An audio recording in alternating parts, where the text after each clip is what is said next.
what happens, I find, is you get very interested in something and then sort of drift away from it later. Yeah, you start coming up to your own conclusions because I used to be into David Icke before I had my sort of weird mystical Gnostical experience. I mean, you could make the argument, and I'm not ruling this out, that I was influenced by David Icke before even having the experience, and that something was brought out of my subconscious, which I'd forgotten about Gnosticism. But I mean, that's completely rational. I don't think that's what's happened, but this is why I make reference to the sunglasses called in Hoffman lenses, because I woke up spiritually through psychedelics. It was through LSD. I mean, you could make the argument it's a psychosis, whatever floats your boat. That when a lot of people said, "Oh, this is just metaphor for Jewish people," I think that's quite a lazy way to look at it, because obviously in the Nag Hammadi text they do make reference to Archons. That's what David Icke refers to them as Archons. I don't think he's ever linked them together as being Jewish. And John Carpenter got criticized for that as well, and he had to come out and say, no, this is about yuppies and capitalism going out of control. But it is this is why I decided to do They Live, because it is a common sort of theme in these movies that there is some nefarious unseen forces at work, and in this film it's these aliens.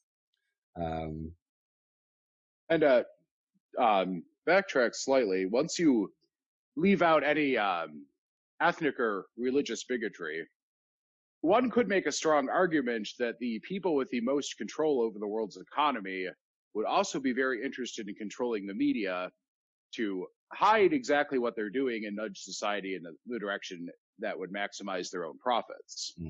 So once you leave aside any specific focus or bigotry, that's actually not an unreasonable claim to make. Is that incredibly wealthy and powerful people would naturally want to control media for their own purposes. So sorry, after you.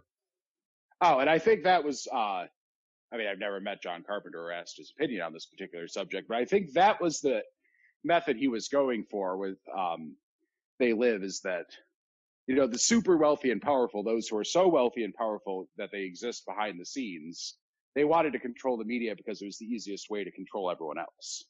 And that was the thrust of why he put that in the movie, I think. Yeah. I mean, I don't think John Carpenter has any sort of direct tie-ins with Gnosticism. I think by all accounts he's an atheist, but he is into Lovecraft. And obviously H.P. Lovecraft, a lot of his themes is this idea, the cosmic horror idea.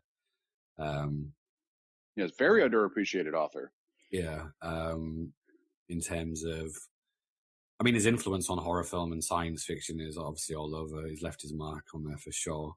And John Carpenter is obviously a big Lovecraft fan because he's obviously done The Thing. There's a great film that he's done called In the Mouth of Madness, which I might actually cover for the podcast. It's one of my favorite John Carpenter films. He does like this idea of, nefarious sort of forces, cosmic forces at work. So even if he's not spiritual himself, he's clearly influenced by Lovecraftian ideas, which are sort of Gnostic in nature. It's that idea of it's not all sunshines and rainbows when it comes to spirituality and in religion. If anything, a lot of his themes in films not in films, but in his work is the idea of getting knowledge that could drive you crazy. It doesn't end well for people, pursuers of knowledge, which is a very cynical sort of outlook with it. I don't think it's as bad as he made out, but he is.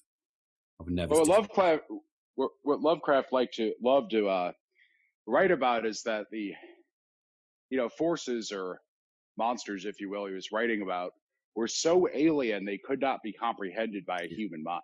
Yeah. And that to even try to comprehend one could drive you mad because they were so different from us. Even trying to understand what it was or how it worked would drive you insane because it was so far outside your frame of reference. You couldn't have any hope of understanding it. Yeah. And I always loved that concept that something could be so alien you simply can't understand it, and it would drive you insane to even try. Well, I think that's a concept which has sort of overtaken my life now ever since my sort of experience on the acid with with my gnosis. It's not a day that doesn't go by where I don't sort of stew over it for a couple of seconds at least.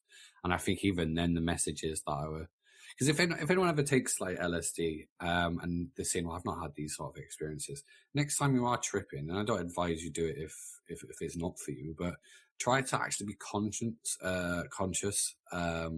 Yeah, try to be conscious of what you're actually being shown on your trip, and then you'll probably freak out once you realize they're actual symbols and messages, and you'll be wondering to yourself, where does that actually come from? Am I being shown that by interdimensional entities, or is it coming from deep within my subconscious?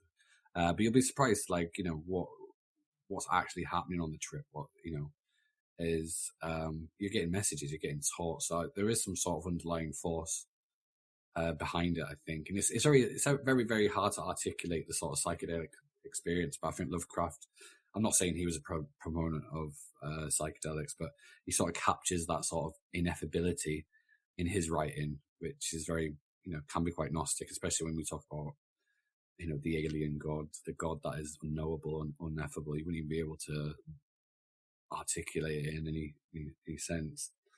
Now, to sidetrack very briefly for the benefit of the listener, and I'll preface this by saying I am not your parent. Whatever you choose to do with your life is your responsibility. With that said, there's the upcoming great conjunction of Jupiter and Saturn, which is going to fall on the winter solstice this upcoming December 21st, which is an event so rare, they're not entirely sure the last time it happened. And I personally intend to consume a modest amount of psilocybin and watch the energy of the universe and see what happens, for lack of a better way to put it. That sounds pretty cool. Yes, it's such a rare event that I will never be able to witness again, no matter how long I live, because it could be millennia, that such a tight conjunction actually falls on the solstice, that I want to be able to see it with more than just my eyes and ears. So, the listeners interested, you may wish to consider something similar, but I'm also not your parent, and what you do is entirely your own responsibility. So, with that said. Yeah, be careful with that stuff. Although, if you've never done it before, ease yourself into it. I'm not saying not to do it. I think everyone who isn't going to be predisposed to any sort of mental illness should try it. Especially if you're. Sorry, after you. I won't tell you.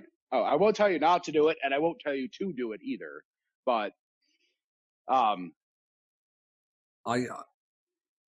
mean, it's such a tricky subject because I want people to be safe, but at the same time, if you really are in the sort of lowest place of your life and you really do feel like there is nothing else in this reality and you think you're in the abyss, then it's worth a shot.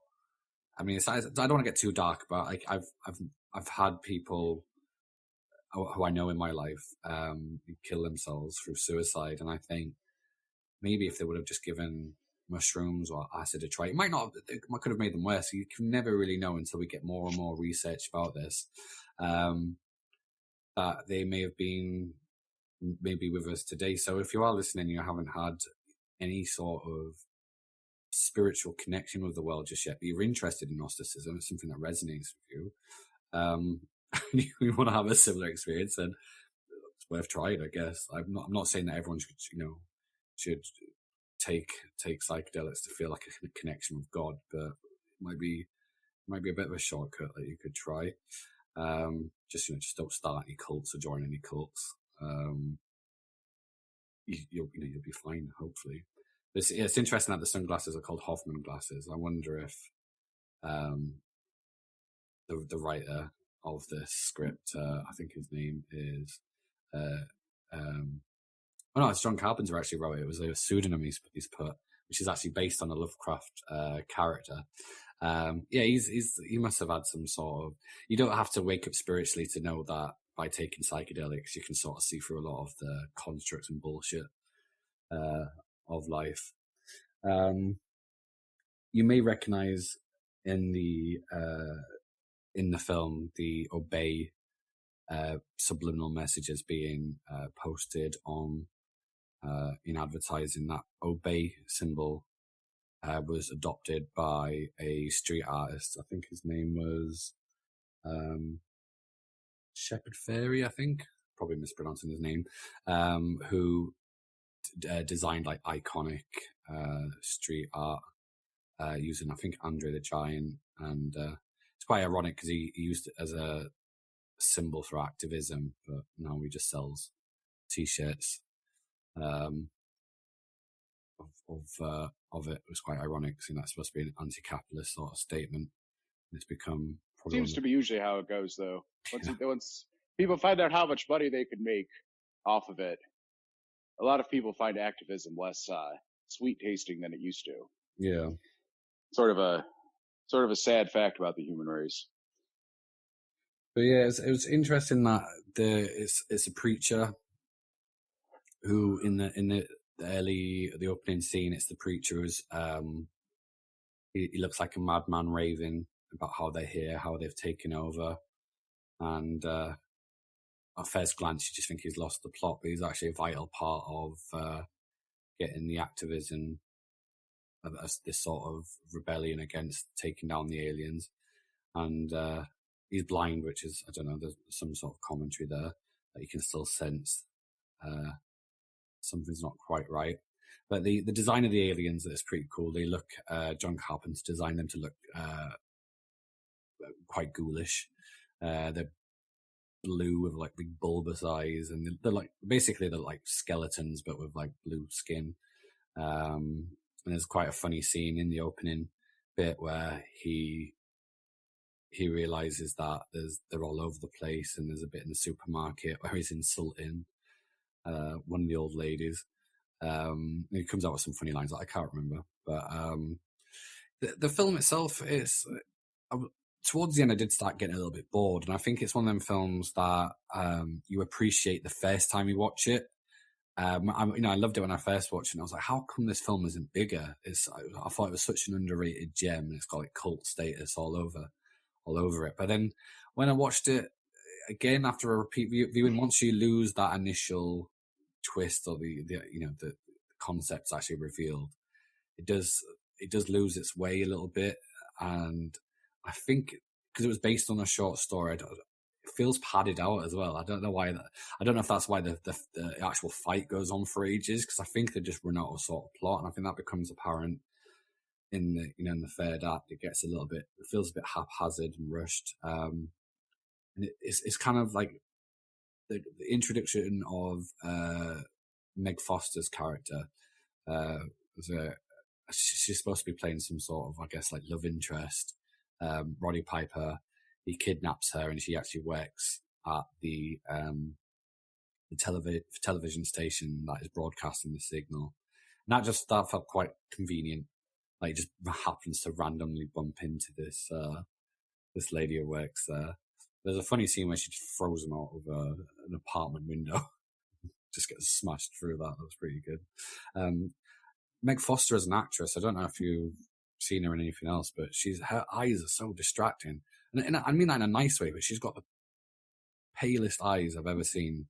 So she's one of them sort of character actresses who always plays like morally ambiguous sort of characters, or trying to think of other things that she showed up in. But she was Eva Lynn, that was it, from Masters of the Universe. I don't know if you've ever watched that with Dolph Lundgren. But yeah, her eyes are so beautiful, like eyes like a wolf, basically. And that was quite distracting trying to watch that. But yeah. And an interesting plot device with her character is that she was an active part of the resistance against, the things that the sunglasses would reveal.